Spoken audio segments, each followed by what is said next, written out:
me.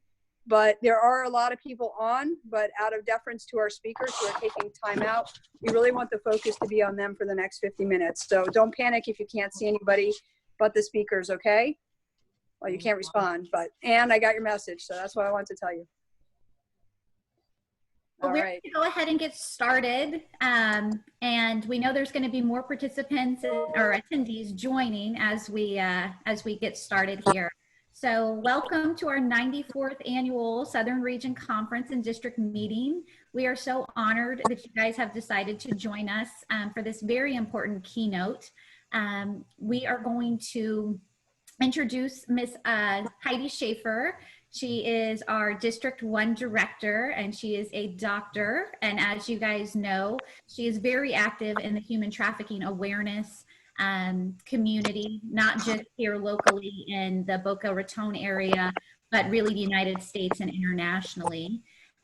For Lisa and Henry Manns, as Dr. Schaefer was saying, we are an international organization, and we are part of the Soroptimist of the International of Americas Federation.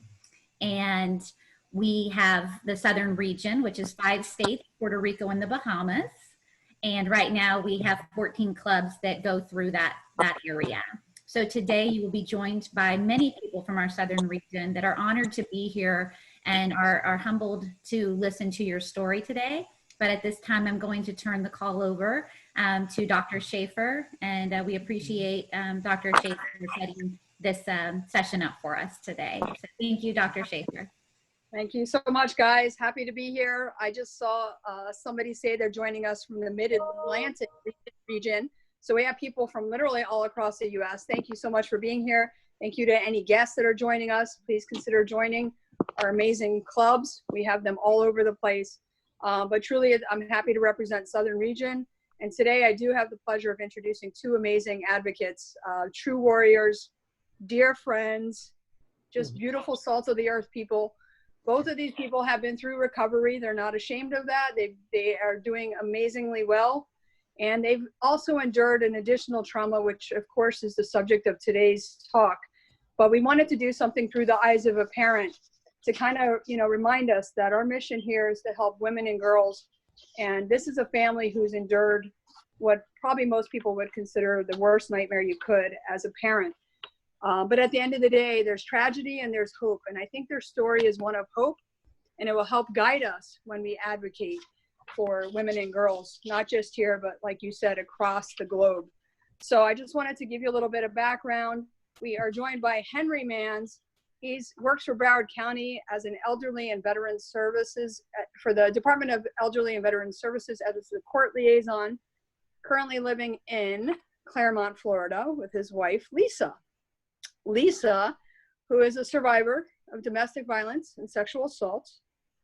We are everywhere, Lisa. So we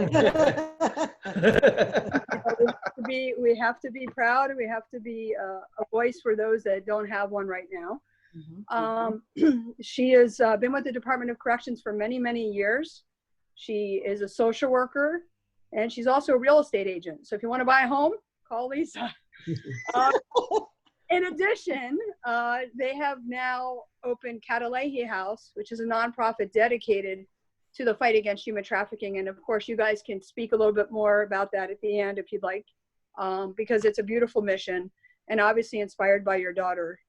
So the most important job that all of us have that we share in common, Lisa, Henry, and me, we are parents.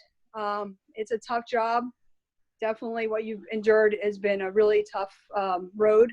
But today you're going to talk about the truth about what you've been through to inspire us to do better, to be fiercer advocates, to really stand by these girls and women who unfortunately are sucked into the life of sex trafficking. So without further ado, go ahead and speak for about 45 to 50 minutes. For those who want to ask questions, you will have the opportunity to do so. Just click your button. And at the end of the presentation, I will field those questions to Lisa. And if some are the same, I'll lump them together. But Lisa is very honest, and she will answer your question. Don't spare any details. She will actually answer openly and fully because she's committed to bringing the truth to this issue. So thank you so much, Lisa and Henry. Take it away. Thank you. Thank you. Next slide.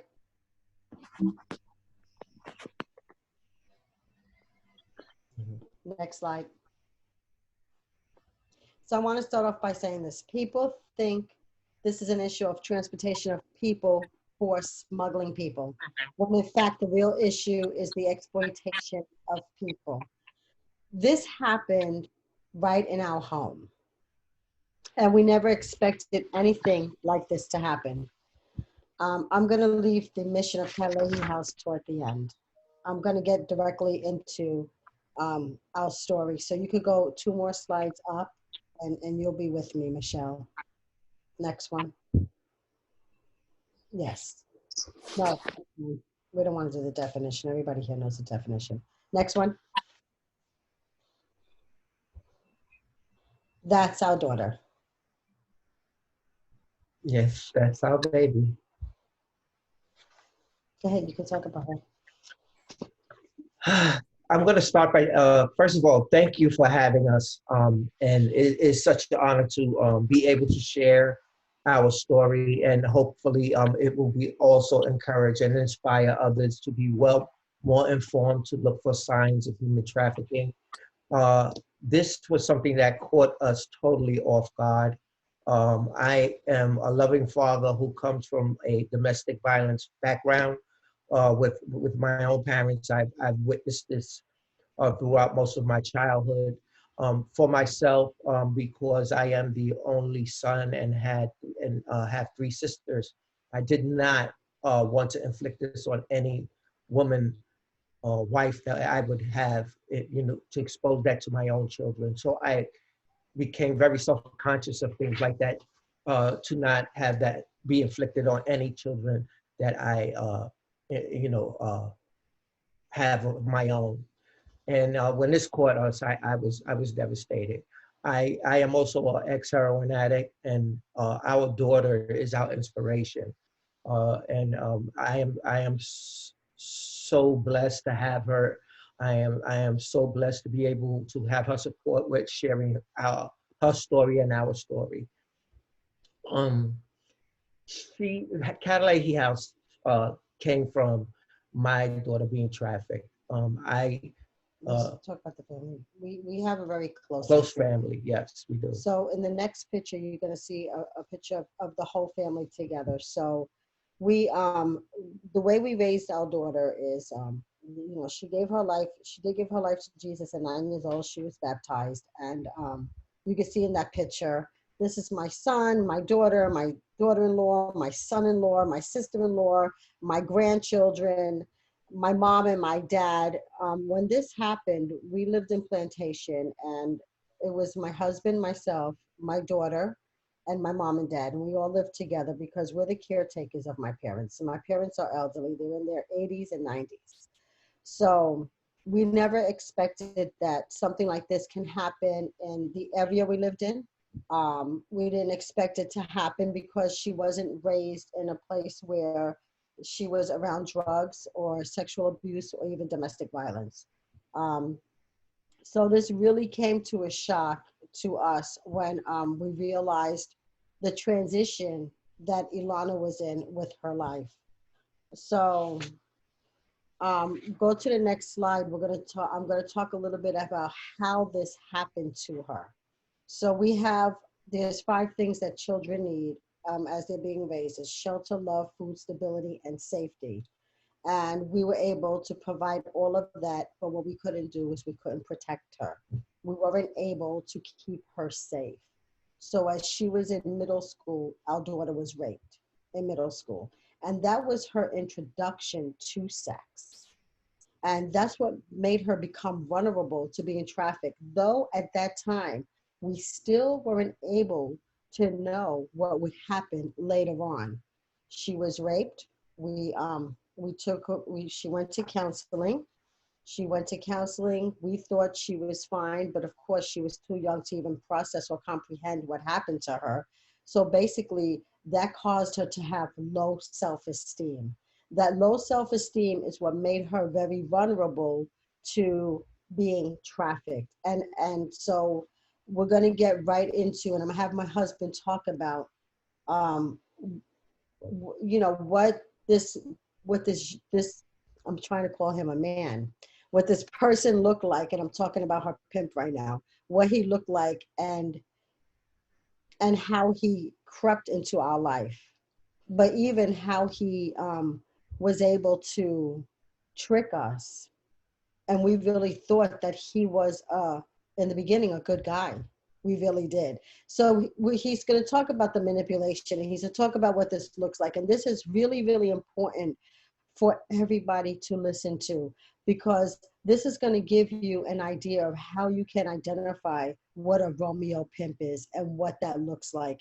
And please don't think that every young man that your daughter brings home is a pimp because of these signs, but these are signs for you to see and identify what is possibly a bad person for your child. Okay, you could go to the next slide, Michelle. Okay, I just want to also share that on this very day, on Halloween Day, was the day where my daughter was raped. Yes. Originally. And, so this is not just a coincidence. I believe that there is something very spiritual happening today. With that, I'm going to share about a Romeo pimp. I have been exposed to meeting a Romeo pimp because I have 3 sisters. 2 are deceased. 1 was also trafficked.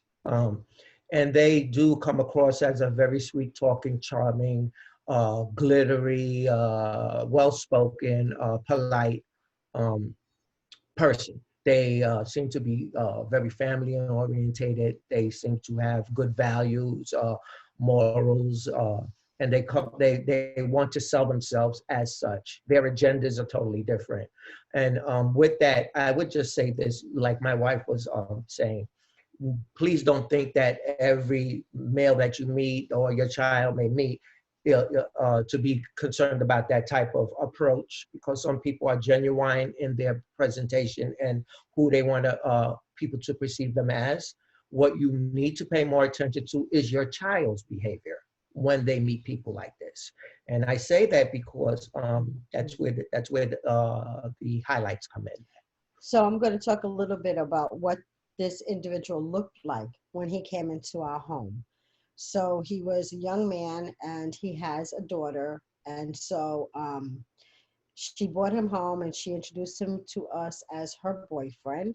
And we invited him in and he sat on our couch, and my husband is kicking it with him about being a dad. He's in his 20s, and giving him tips on how to be a good dad for, a baby. And of course, he's playing into it because that's what he does. But what he's really doing is he's scoping out the house, and he's looking at who's the weakest link in that family. He's also observing who is the person that she most loves, because that's the person that he's going to dangle over her head and threaten to get her to do the things he wants her to do. So he's being very manipulative. So though we didn't see that at the time, we really did not see that at the time. He's there, and he's there for his, to check us out so that he can see how he can manipulate our daughter, how he can harm our daughter, and how he can even manipulate our family, and fool our family into us believing that he was one thing when he was really a monster. The other thing is that in addition to him trying to sweet talk and be charming, he's also making her feel feelings that she's never felt before by engrossing how beautiful she is, how sweet she is, how loving she is, and how much he loves her, and how he's never met any girl or any woman like this before in his life, and how special she is. In addition to that, overwhelming her with these emotions that she's never heard before. And that also downplays the power of the parents, because he becomes everything. He becomes her daddy. He becomes her mommy. He becomes her God. So when it comes to different things as far as controlling, she doesn't even realize how deeply involved she is with this person, because he has made such an impact in such a short time. The thing is, with a pimp, he has to make an impact in a short time because it's about a business, it's about money. And the quicker he could put her in a position where she becomes marketable and a profit, that is his goal. So he has to manipulate and strike fast. Now, this is the thing when it comes to making money. His promises to her is not she's going to make him money, because there is, my daughter did not get into that relationship to say, yes, I'm going to be one of your girls and I'm going to make you money.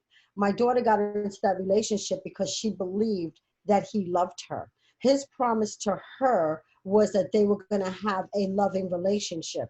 His promise to her was that they were good for one another, and that they were true to one another, and that he was her man, and that nothing else or another girl mattered. No other woman was important. She was the only important one. Now we're talking about a young lady that, let's remember, she already has low self-esteem because she was raped. And let's not forget that that is the experience she's going back to. Okay, because that's all she knows at that point. So he was able to brainwash her. He was able to brainwash her so that she can believe that they did have a real loving relationship. He was able to control her through the domestic violence, because if she didn't do what he wanted her to do, if she did not make the money she was supposed to make, whatever it was, whatever that rule was, if she did not do it, she would get beaten. The only way I knew she was beaten is because I would constantly get the bills from the hospital. We knew that Ilana was alive because I would get the bills from the hospital, and that's when I would know that she was beaten. I would not know how badly she was beaten. I wouldn't get any phone calls from any hospitals saying that your daughter is in here beaten up. I never got any phone calls from any police officers for any times that she was picked up. So at that time, nurses were not, they were not trained on what human trafficking it is and what does it look like when a victim comes in. They were trained on domestic violence, but Ilana was trafficked. So they weren't able to identify that. So she would go to the hospital, they would patch her up, and she would go right back to her pimp.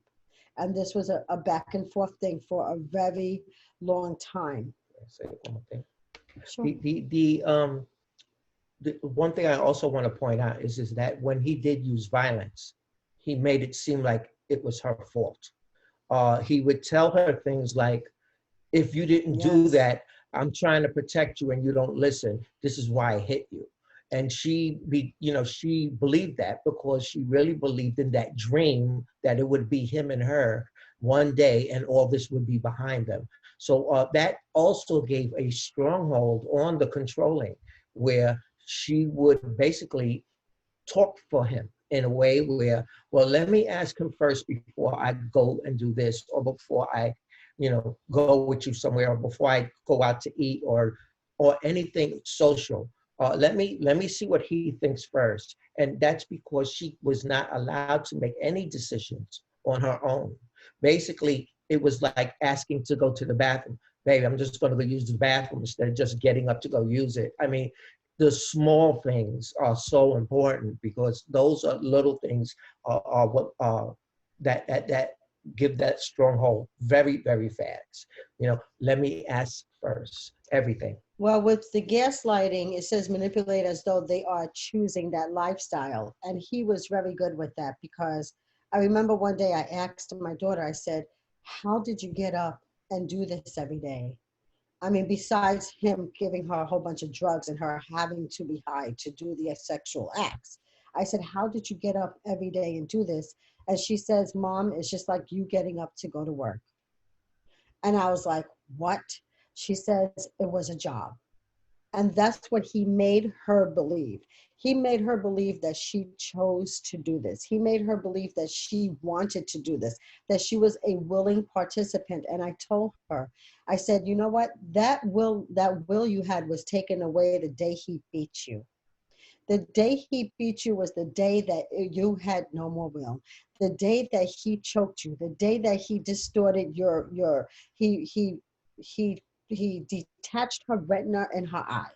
I mean, there were little things that I found out. Flesh. But the day the one time that she was rescued and the detective brought her home, she took a shower, and when she came out the shower, I walked in the bathroom, and she was actually missing flesh from her body. And I said, I lost it. I lost it, and I cried, and she held me. I said, I'm okay, I'm home. She wasn't home for good at that time. My daughter was in and out of the lifestyle for a while. And we're going to get into that as we go further into the presentation. But I wanted to really talk about the gaslighting, because it is that manipulation that they use. I remember the detective telling me, you have to pimp her back. And I said, my God, how do I pimp her? I don't know how to pimp anybody. And come to find out that you can learn how to pimp a person on the website, how to be a pimp. I was blown away by that. But this is how he got educated. There's so much to the story, but I want to share my story, but I also want to share education with you. It's important that you know what this looks like. It's important that you know what's hooked onto being trafficked. What is it? It's part honeymooning. It's the tension and it's the violence. You could go on to the next slide, Danielle. And we talk about this because this was my daughter's life for 3 years. So she had this honeymoon period with him where everything was going okay. She was doing everything she was supposed to do. She was doing everything she was supposed to do. I could disconnect it this way. She was doing everything that she was supposed to do. She was being a good girl. She was making him all the money. She was also setting appointments for the other girls. She did everything right. She would only speak to us when he would allow her to. She wouldn't go against his rules.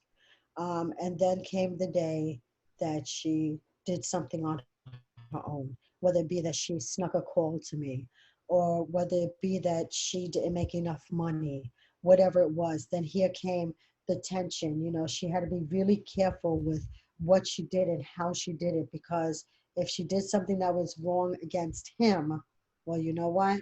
Here comes the violence.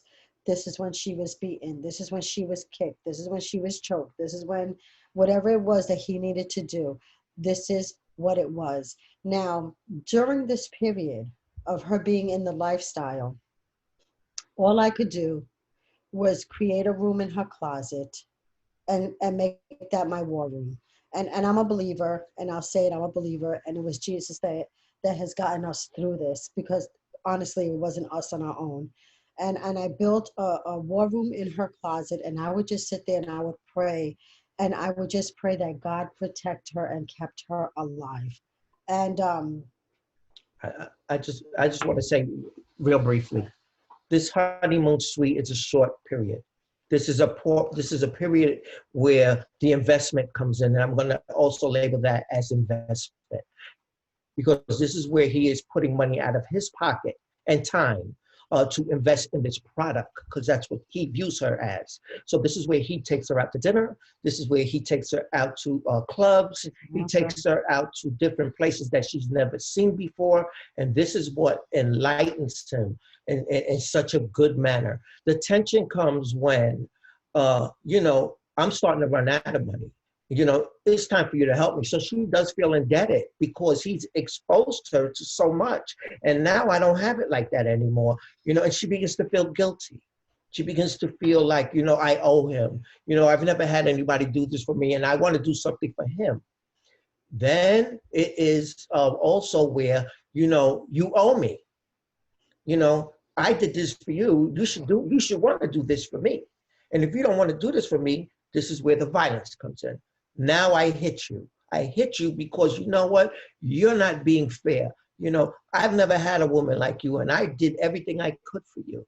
And now, when I want something in return, even though you say you love me, you're not really showing it to me because you're not looking to put back into this relationship. And as a result, you get me angry. And this is why I hit you, because you know what? I'm trying to do this for the both of us. So when you get this kind of combination going on, and you have the parents that are starting to become aware of this stuff, your parents don't do what I do for you. Your mom doesn't do, and your dad doesn't do You know, I'm your dad. If you think about it, who's really looking out for you? Who's really taking care of you? And this is where the separation becomes between the parents and the pimp.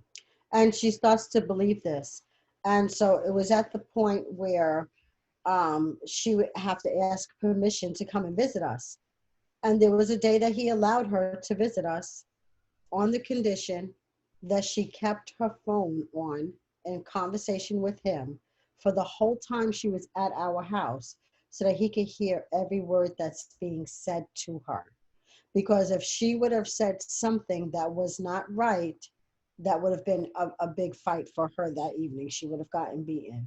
And one day she was at our house for 3 hours. And I'm saying, why is he on the phone? Why does he have to be on the phone? And she's just looking at me and she's saying he just needs to be on the phone.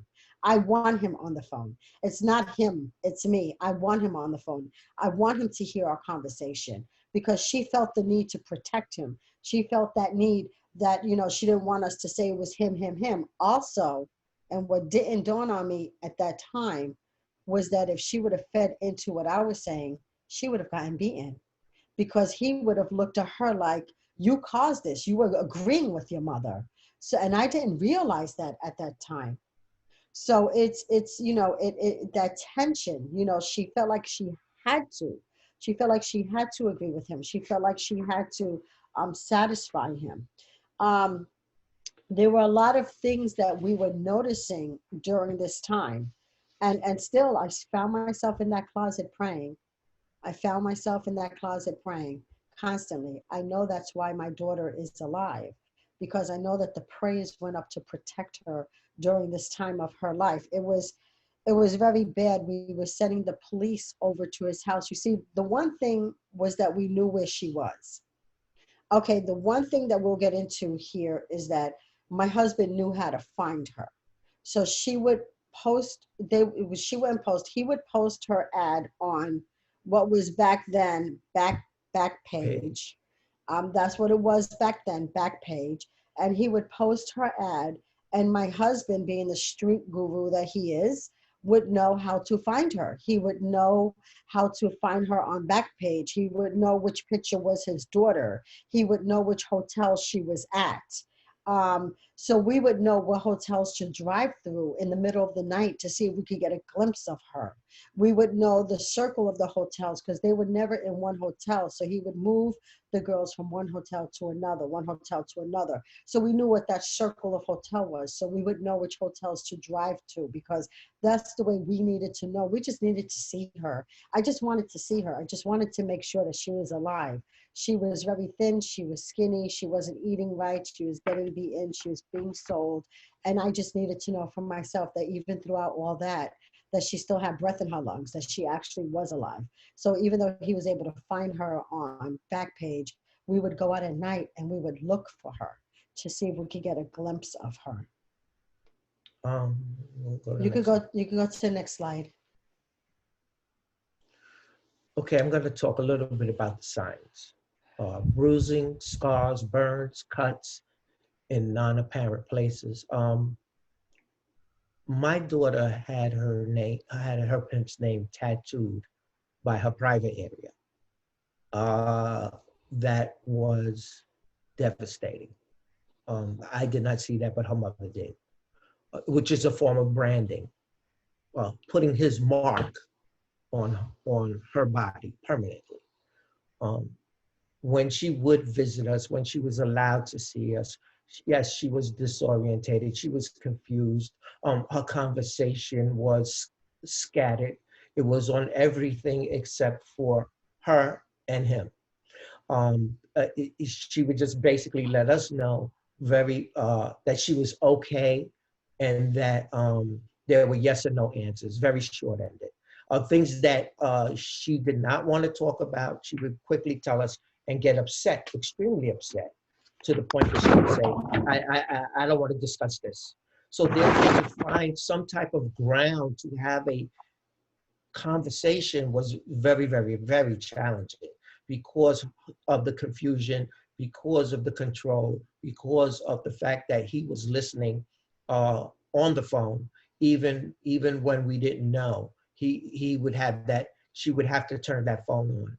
That was his way of knowing everything about how we felt and how she was responding to whatever we were talking about. So we had to settle for a small, basic conversation. Like, do you remember when you were little? Or do you remember when we did this and did that? But to talk about the current things that were going on in her life, that was off base. And that was where she would deter us. Uh, she would change the conversation to where she did not want to discuss any of those things. So we had to be grateful for just being able to physically see her. Um, the signs also was that when she was working at McDonald's, she would carry a knapsack. And this knapsack, she had a change of clothes. So when she would say she was going to hang out with her friends, which I found out later on, that knapsack had actually lingerie in it. And that was something that she would go to the hotels and have parties with him. And she was 17 at the time. And as soon as she hit 18, she was gone. And that was the legal number that he was waiting on. So he was really grooming her for that time. But the behavior that I would question her about was like, about her friends and why is she always on her phone, and why doesn't she sit at the dinner table to want to eat anymore? Why doesn't she want to go anywhere with us? Those were some of the signs that we that we were experiencing before she left home. So what we were noticing is that she was high more often, and it wasn't just on weed. So, and he was getting her addicted to Molly's in Right. order to do this. She was on coke in order to do this, and there was no way. She wouldn't admit that she was on drugs. She didn't want to admit that she was addicted to drugs. So she didn't want to get any help. And of course, in her mind, she didn't need any help because she was in a relationship. And this was all going to end because the promise was that when I make X amount of money, you no longer have to do this, and it's going to be you and I. And we're going to go and live in another state. And she even told me, we're thinking about moving to Georgia. And when she said that, I said in my head, I'm never going to see her again because she's going to die out there. And there was no way I was going to let that happen. There was no way you were going to take her to Georgia. He had such a hold over her. But this is how manipulative he was. So I was working for the Department of Corrections, and I had a conference. We had our annual conference, and we had it out here in Central Florida. And I told her, I said, look, I'm going to go up to Orlando because we're going to have our annual conference out there. So I'll be there for a few days. And she was like, okay, Mom, I'll call you and let you know that I'm doing okay. Well, he did the one thing better for him. He brought her out here to Orlando and had her work out here at the same time that I was out here at my conference. Not only that, called me and said, hey, we're out here. We would like to go out to dinner with you so you can see your daughter and you can see that she's okay. So he was throwing it in my face that at the time I was out here working, he was out here selling. Isn't that something? Think about that. Now I took them out for dinner, and I'm going to tell you something. My daughter had not one word to say. He did all the talking. I actually asked him, could you please stop talking and let me hear her voice? Go to the next slide, please. Let me hear her voice because I need to know that my daughter still has a voice. My daughter was so depressed. She was addicted to drugs. She was, I remember that when I met with with the detective, she was rescued and I met with the detective. I remember him telling me, I am not going to tell you what she told me because you will not be able to handle it. But if this was something that happened to my daughter, I would go and blow his brains out. And I was like, my God, this man must have tortured her so much. He says, when he gets out of jail, you need to send her away because she made him the most money. He's going to come after her. He's going to want to put her right back in the street. So I can't, as a woman and as a mom, I can't imagine what my daughter went through. I think what victims of trafficking go through is unimaginable in our minds. I don't think we can rationalize and even understand the depth of the abuse, the sexual abuse, the physical abuse, the mental abuse, and the emotional abuse. Mm. I had no idea until I kept on learning more about what does this look like. Go to the next slide, please. How do we help them? You know, when I met with them at that restaurant, and I realized that she had no more voice. She was just looking at me. She was looking at me like, I want to talk to you. But she knew if she opened her mouth that she would be beaten that night. And she knew that when she left that restaurant, she had to go to work. And she even told me the name of the hotel that they were in. And I guess she did that just trying to let me know where she was so that I would have an idea out here where she is. So if something happened to her, I would be able to tell the police the last place she was at. And my heart was so broken because I never saw my daughter in a position that she didn't know. She was just being so controlled. She just had no voice.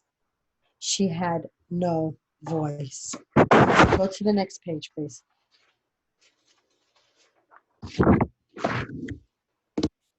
You know, there are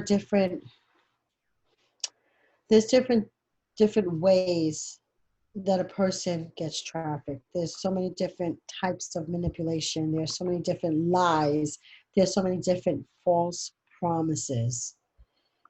But this is one thing that I want to say, besides everything that's on this slide right here. This is something that we all need to know as moms and dads. Our kids these days struggle with self-identity. Our children don't know who they are. They don't know where they belong. They want to fit in. They're trying to figure out their sexual identity. They're trying to figure out what their likes and what their dislikes is. And they all want to be liked. This is what we all want, even as adults. We want to be loved. We want to be liked. We want to be accepted. As adults, we want that. So you know that they want that even more. Because as adults, we can rationalize and we can say, well, you know what, if that person, isn't too crazy about me, that's okay. I could live with that. But as children, they don't say that's okay. They want to start to do things that is going to be accepted by that other person so they can be accepted into that group. And we have to realize we have to have this communication with our kids that we can allow them to be themselves, help them to find out who they are, what they like and what they don't like. And when something bad happens to our child and we think that they're okay, we need to do a little bit more research to really see if they're okay. Because that question mark brings that low self-esteem, and it brings that lack of confidence. It brings that I'm not worth anything. And once they start to feel that, that's where all the compromising comes in for them. That's when they're open up to doing whatever it is because they want to be accepted. We cannot hide the bad things that they go through in the closets. A lot of our children are abused by friends and abused by family members. Okay, I'm going through a door that may make some of us feel very uncomfortable because I don't know what anybody's situation here what your experience has been in your family. But, me being an incest survivor, me being a rape survivor, me being a domestic violence survivor, I can't keep that bottled up in my closet because then it's not going to help me to be able to help someone else or help me to be able to not only forgive my aggressor, but forgive myself. You have to forgive yourself to move forward. You have to forgive yourself to be able to be productive. So we cannot take these skeletons that we go through or our children go through and keep them in the closet. We have to deal with them. Also, I just want to share a little bit about this vulnerability, peer pressure. Yes. I'm going to give you a little background on myself because I come from a mixed culture. Uh, my mother was Pakistan, my father was African American and German, named Mans. With that, trying to find where you fit in, you do different things for acceptance. And with that, if you have any morals and values that you are trying to nourish that are being taught in the home, peer pressure is just the opposite of that. You know, you're too good. You think you're such a goody two shoes. You're afraid to do anything. You know, you don't want to try anything.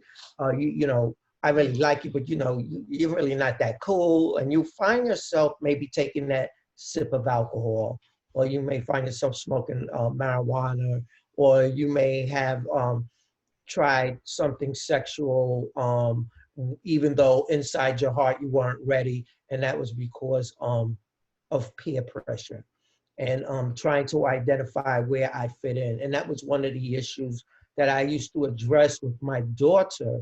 And I'll tell you why, because I know that she comes from mixed culture. And I told her, I said, Alana, you're gonna go through troubles because you're half Puerto Rican. And I said, and you don't speak Spanish. I said, you're gonna go through that. I said, you're gonna go through that with African Americans. You're gonna go through that with a lot of different people that you meet. And you're gonna wonder, how do I fit in and where should I fit in? Right. And I said, so then you're gonna try to be a people pleaser, Mhm. meaning that you are just gonna try to please everybody wherever you go Mhm. because you really want to be liked. Yeah. And later on in life, she really, I would say she was kind of too young to really digest and process it. But as she was going through her emotions and as she was going through her experiences, she later on did come back to me and say, Dad, yeah, absolutely right. I said, well, you know what you're experiencing is similar to what other people who are full Puerto Rican or full African American, and even though they don't want to uh, adapt to the urban culture and the street culture, I said they find themselves being pressured into doing things, living a lifestyle that they don't agree with because they don't want to be square. Right. And that is a process that all our children go through. And I just pray that even though if you have not experienced any of these things that, you know, that your children may not have gone through, God bless, not having to be trafficked, but to pay attention to some of the signs. We're going to go through that. That's the next slide, the signs yeah, of grooming. and to be attentive to their behavior. And Uh, I want to I want to add this on, and this is not in the slide. Social media really makes our children vulnerable. And we need to talk about this because even now during COVID-19, all of our children or most of our children are doing virtual schools. You know, they're on social media even more because they can't get together. There's no real sports going on now. There's no movie dates going on now. Everything has changed so much. And we are busy parents. I know this. Even with our lives being done on Zoom, even with work having changed to where we're more home than we are in the office, we are still really busy and even more busy now because at home we have distractions. So we focus on trying to get our job done, and our kids are on their phone and on their laptops doing God knows what, and we're not looking at what they're looking at. And there are so many apps that are out now that these kids are able to put pictures of themselves in folders and send them out to whomever they want to send to. And we all know once you put something out there on social media, it stays there. It's there for the rest of their life. We know this. We have to be more diligent in checking our kids' phones, checking their computers. Who are they talking to? Asking them those uncomfortable questions. Who is this person? We have to be nosy parents. And if we are paying their phone bill, we can be nosy parents. And I say this because my daughter ended up putting locks on her phone. She ended up putting codes on her phone. We had no access to her phone. She took off the trafficking. You know, I put down so I could know where she's at to track her. She took that off. I mean, her life got so secretive. And we couldn't get into her phone. I even tried calling the phone company, being the person that paid that phone bill, and they were like, no, we can't release these text messages. You know why? Because she was 18 years old. She was 18 years old. So because she was 18 years old, there was nothing that nobody could do. Never mind the fact that she was being used, abused, and sold. There wasn't anything that anybody could do. Not even the police. I would show the police. Whenever I had her phone that I was able to figure out the code and get in the phone, I would take pictures of her text messages. I would take pictures of things and I would show it to the police so that they could see that she's being trafficked. But there wasn't anything anybody could do because she was 18. So, you know, take advantage of this if you have children that are under the age of 18. Take advantage of this and really take that time out to really see what they're doing, especially working from home where we are super duper busy and we may not be paying too much attention to what they're doing. You need to go through your script. Okay, let's go to the next slide. And let's go to the next slide. Okay, no. Let's go back to signs of grooming. Go back one. I'm sorry.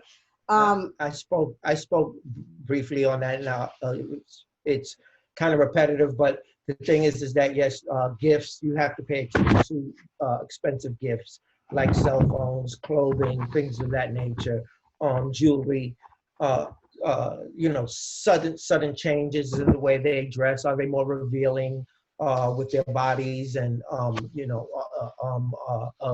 their type of clothing that they're wearing, their blouses and how short their shorts may be.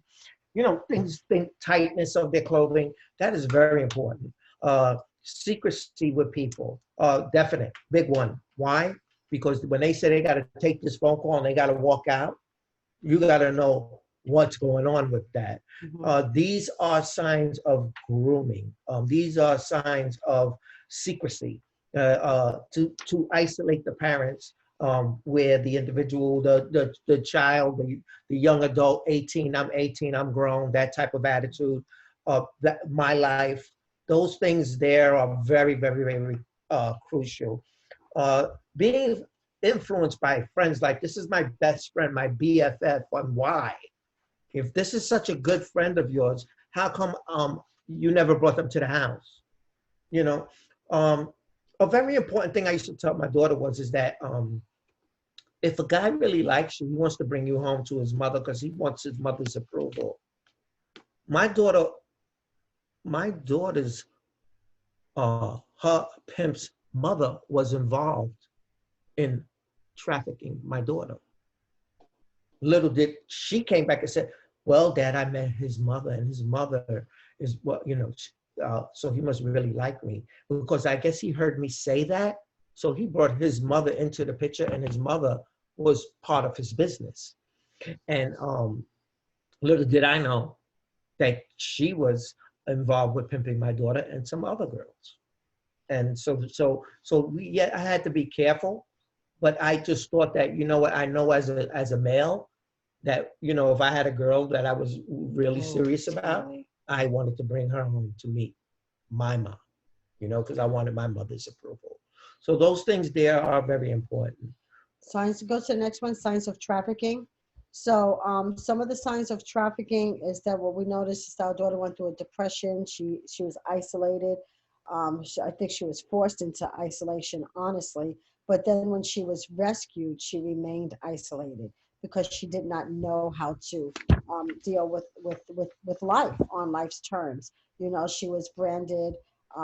She was all over social media for the, you know, for the ads. And, you know, school was just, she was out of school. She already graduated. But, you know, when it comes to school, you could tell because they'll start missing classes. They could fall asleep in school. You could see the lack of nutrition. They're not focused in the class. They can't concentrate. they're chronically late, they may be absent a lot, and you have this fear. My daughter had this fear. She had to be very careful what she said, the way she looked, the way she said it, and I had to be careful because my words would get her in trouble with him. So the after effects, next slide. I'm going a little bit faster now because we're running out of time. It's almost 11 o'clock. I'm sorry about that. The after effects, I need to talk a little bit about this. I need to talk about the Stockholm Syndrome. This is really, really, really important. It's the trauma bond. This is what keeps them going back. This is what kept my daughter going back to him for a year and a half after she was out. She would come out. My daughter came out. She went to an airline school. She learned how to be a flight attendant. She got her wings for this. And when she came back home, and mind you, she was away for 8 months because there was a program she had to complete. When she earned her wings, she came back to Broward, came back home. And that very next day, she went back to him. After being out of the lifestyle for so long, she went back to him. And it's called a trauma bond. And it's something that doesn't go away. It goes away with therapy. They need to go into therapy, and you cannot force a victim into therapy when they are first rescued. You have to make them feel safe. You have to make them feel loved. You have to be there to hold their hands, to try and get them to understand that you still love them, that they are worth living, that they are worthy of life, that they are worthy of everything that is good. You cannot force therapy. That's something that will come, and through the therapy, they will understand what the trauma bond means. Let me just add to that. I'm going to speak a little bit about addiction, because that's something that I know very well for personal experience. Going into jail, going into prison, and then coming out that very same day to go back to that lifestyle where family cannot even understand and comprehend, why would you do that? You just came out of prison or you just came out of jail. It is a mental hold. It is actually something that is chemically, it has to do with your chemical body where you crave that, and it's overwhelming. The thing is that you do go back into it thinking that you're going to have a different result. And when you have an individual selling you a different result so you can come back, only to repeat that over and over again, because who are you to leave from the beginning? So you have to work even harder. So the thing is that it's always harder to come out of addiction when you leave it and then you go back to it. It's even twice as harder. And it's the same thing with the trauma bond between a pimp and his product, which is my child. As a father, it is very difficult because we are the males who are the protectors. And when something like this happens, for myself, I would be very embarrassed to share anything like this with any male or family outside of the way we are transparent about it now. But you see, this right here is our healing process, being able to share this with you. Because in spite of whatever was going to happen to our daughter, my wife and I had agreed that there are too many children out there that this can happen to. Yes.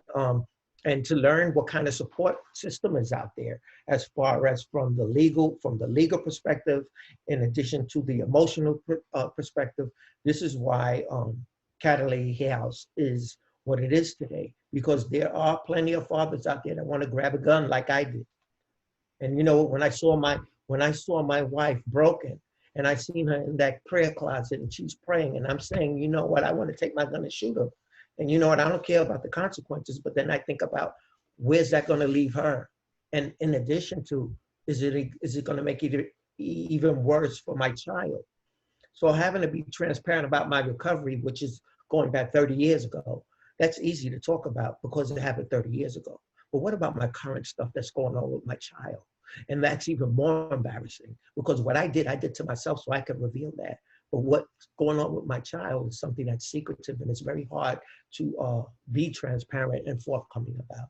You know, so we really need to understand and have that tolerance and support for one another, for people that feel that their child may be going through this, or they are experiencing it. Right. And communication is the key to everything. You know, when my daughter started her counseling, she came to me and she says, I'm having problems sleeping because, you know, she started, I guess, reliving some of the stuff or remembering some of the stuff.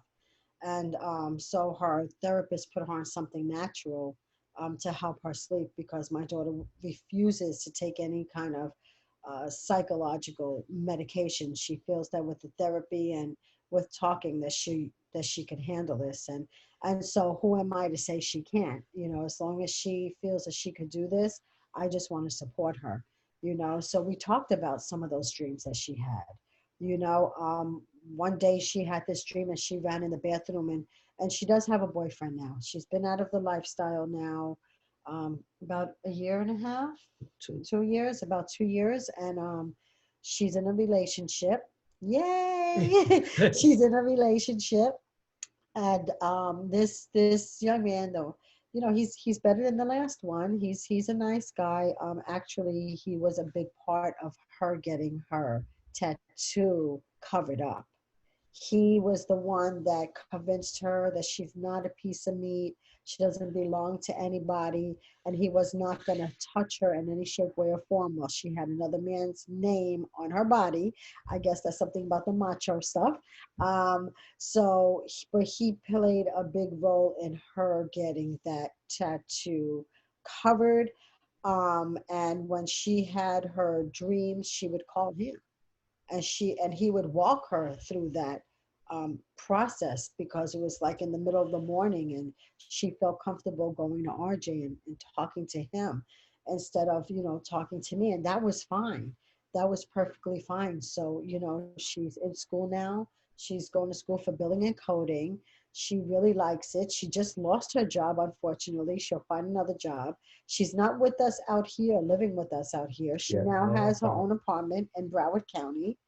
And she's still in Broward County. And I'm like, why don't you just come up here with us? And she's like, no, I'm 24 years old. I've got to do this.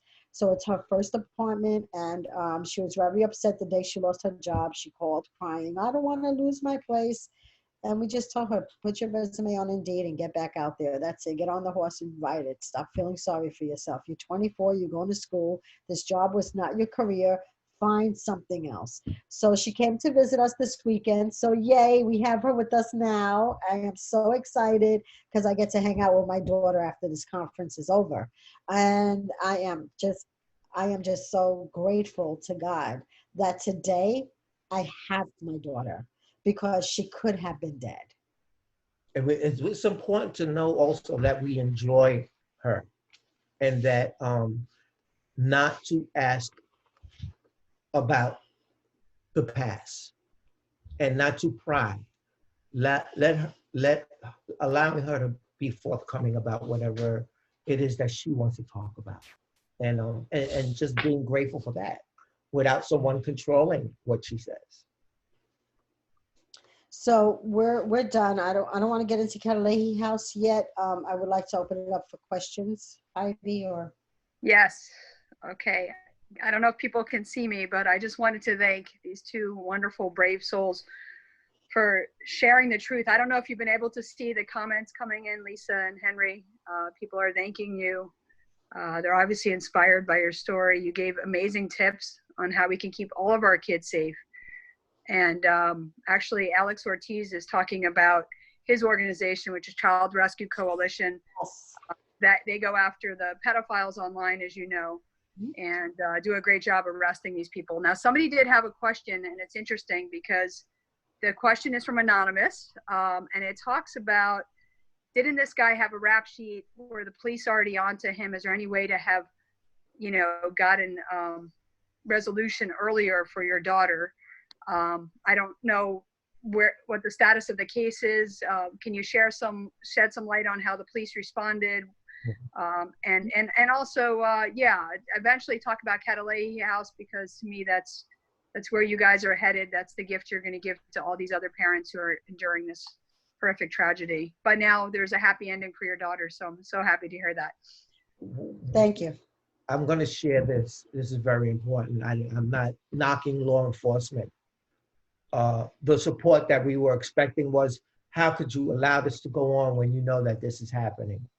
And with that, that's where I felt like getting my gun to do what I wanted to do, because of the fact that I felt that I was not being supported by the criminal justice system. However, my daughter would retract. She would press charges against him, and then she would drop them because he would manipulate her and say, look, you're forcing me to do this. And she really did. She really wanted the love from him, and that she would drop the charges on and off.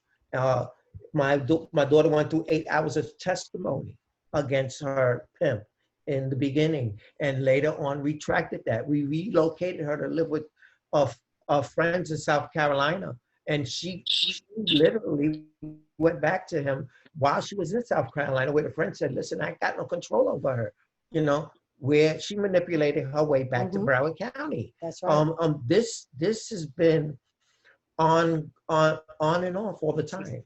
Now, the police were aware of him. The name was not new. They had history of him, but they had no proof. And one thing that we've learned is that trafficking is the hardest case to try, and it's the hardest case to prosecute. So when she gave her 8 hours of testimony, they were actually able to open up older cases that would link him to the other cases. But because she chose to drop the charges, they really couldn't do anything because she wasn't a minor. The whole thing here is the age. She was not a minor. You see, if you're a minor, the state can still prosecute. If you're not a minor, you have to testify. Right. And she didn't want to do that.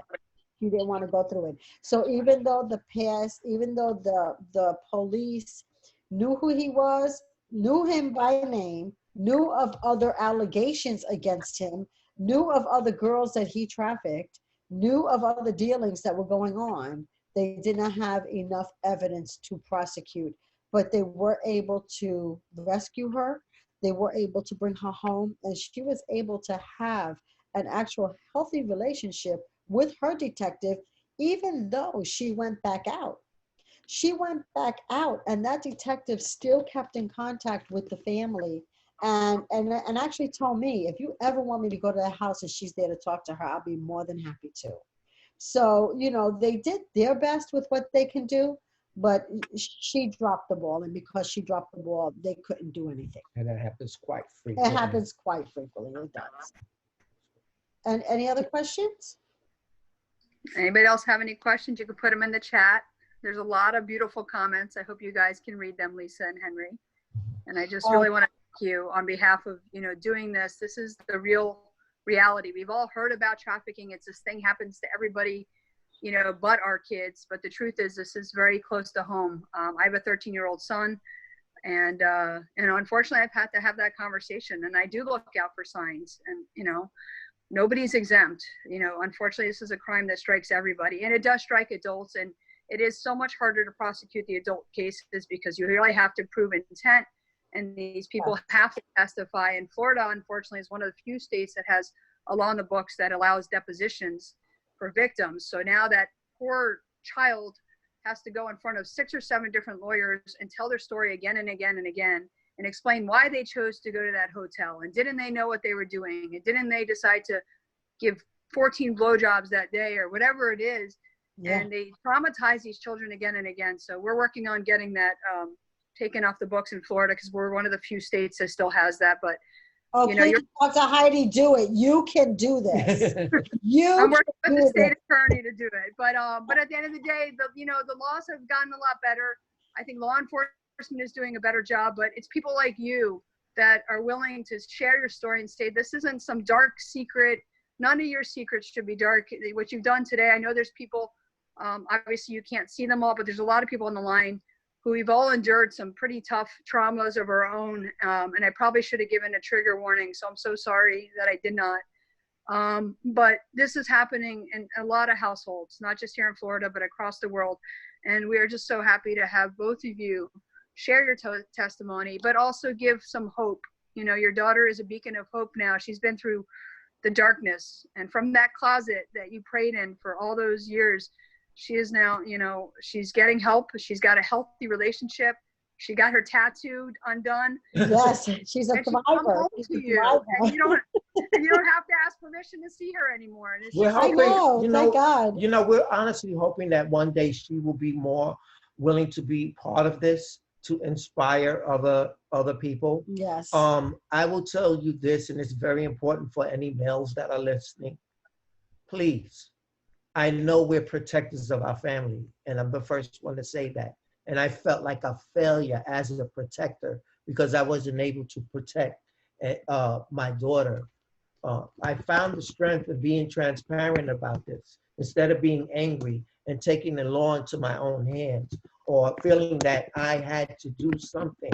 The greatest thing that we have as men is to stay at the head of our tables by supporting each other and being real with what our weaknesses are or where we fall short, because this can destroy your marriage. And our marriage, as a result, has been through a turmoil. And you know, and through connection of remembering how we fell in love with each other and how that is so important that before our daughter was a part of our life, how we respected and treated each other. That was so important to hold on to that and build off of that before my daughter was born. And that's where we could lose sight. Is so important as men that we find that place. And that is something that is part of our ministry, that is part of our program, that is part of our services. Because you know, we need that spot. We need that. We need to be able to be transparent about those things and not allow our false sense of pride or ego get in the way. Because I thought that I was doing a good job because I was a good provider and I didn't hit my wife. And I know my shortcomings when it came to my child. And you know, and then to share that was really being more tentative because I felt that the electric bills were paid and that she had her own room and that we didn't set that type of example of showing violence towards each other or demonstrating violence towards each other and bringing her up in what we believe was a healthy household. We moved to the city of Plantation, which is upper middle class area. And thought that we were providing very well for her to set that standard where she can get those morals and values. And, you know, and this can creep into anyone's home, any walk of life. You know, sure. this is very important as you send your children to college and you're sending them off and you saved all your money and you save all your money so that they can have their dream. And then all of a sudden they're being trafficked and you don't even know it, or they're being groomed and you don't even know it. Or they're telling you that they're still in school and they could be working at a strip club. You don't know. And this can happen to anyone. But we really need to be, this needs to be an awareness for all of us.